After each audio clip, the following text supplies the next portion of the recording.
Welcome to Morningstar's Three Stock Picks. I'm Holly Black. With me is Rachel Winter. She's Investment Director at Killick & Co. Hello.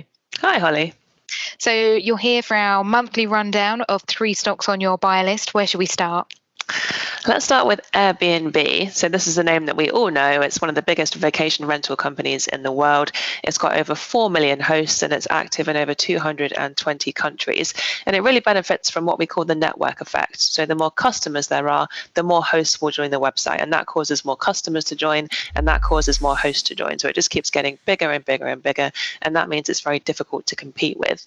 The reason we like it now is that we think a lot of people this year will be quite nervous about international travel. And therefore, we see quite a big increase in domestic travel, and that will be really good news for Airbnb. And furthermore, we think the share price looks quite attractive at the moment. The shares listed last year, they had a very strong rally, and then they came down earlier this year when there was a bit of a move out of growth stocks and into value stocks. And the shares are still a bit lower than they were, so we do think it's quite a good time to buy these. Now, as you say, Airbnb IPO'd last year. It's one of the few recent successful IPOs, but it feels like investors have got nervous about newly floated companies this year. Why is Airbnb the exception to that?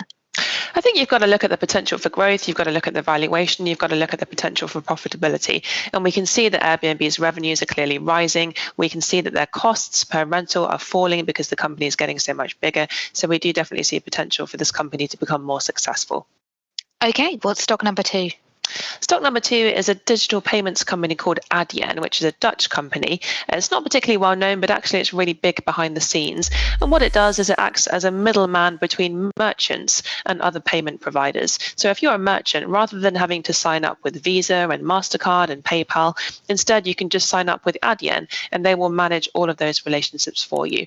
So this is a company that's been growing very fast over the last few years, and particularly during the pandemic as more and more businesses have moved online, and we do foresee that continuing.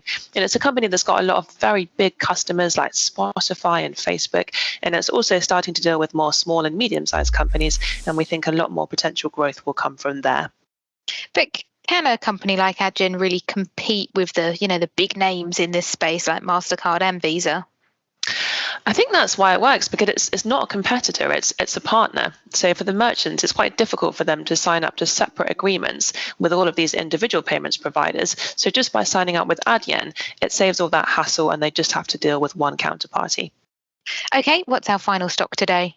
The final stock is called Intuitive Surgical, and this is the global leader in robot-assisted surgery. And this does sound quite futuristic, but it's actually becoming almost quite common. It's very popular for smaller operations, what we call minimally invasive procedures, and we think that's something that will continue.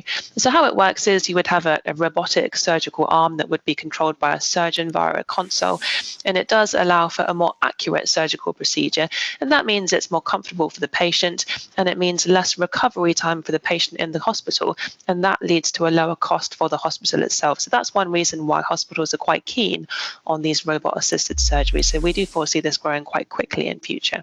Do you not think there'll be some resistance from patients who don't really like the idea of a robot doing surgery? They want a human.